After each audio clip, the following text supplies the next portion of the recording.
Electronic control units, or ECUs, are the computerized brains that control virtually every system in your modern vehicle. Understanding when and why to reset these modules can save you thousands in unnecessary repairs. An ECU is an embedded computer system that manages specific vehicle functions.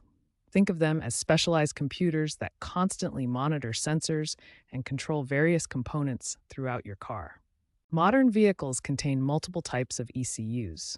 The engine control module manages fuel injection and ignition. The transmission control module handles shifting.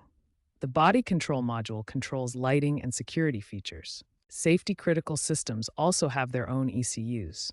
The anti-lock brake system module prevents wheel lockup during braking.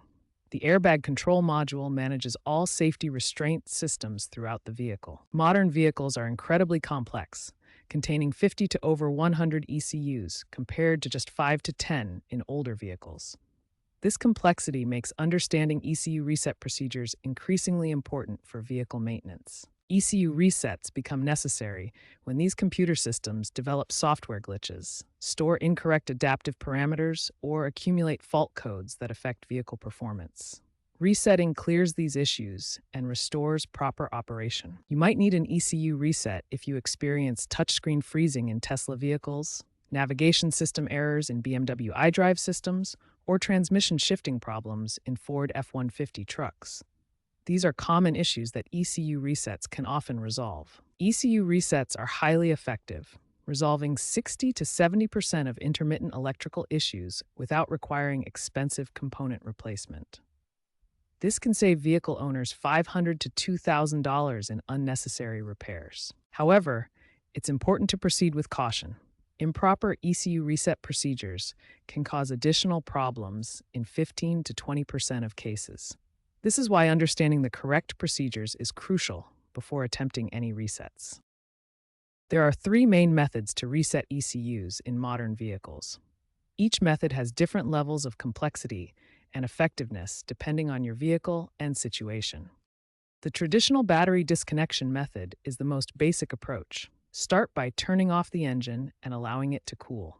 Locate your battery, which may be in the engine bay or trunk. Always disconnect the negative terminal first for safety, followed by the positive terminal. Wait 15 to 30 minutes to allow the system to fully discharge, then briefly touch the terminals together to discharge any remaining capacitors. When reconnecting, reverse the process by connecting the positive terminal first, then the negative. This method clears most ECU adaptive memory, but may require radio and navigation system recoding. The OBD2 scanner method is more precise and modern. Connect your professional-grade scanner to the OBD2 port, usually located under the dashboard on the driver's side. Turn on the ignition without starting the engine, then select your exact vehicle make, model, and year in the scanner.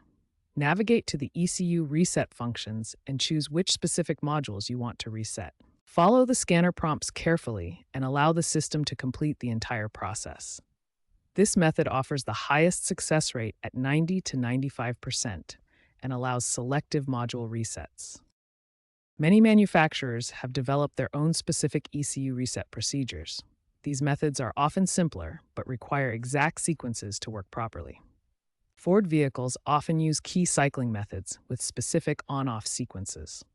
General Motors employs pedal dance procedures where you press the accelerator pedal in precise patterns for different modules. Toyota and Lexus vehicles typically use combinations of ignition cycling and pedal sequences. These manufacturer-specific procedures have success rates of 85 to 90% when performed correctly. Before attempting any ECU reset, remember these critical safety considerations.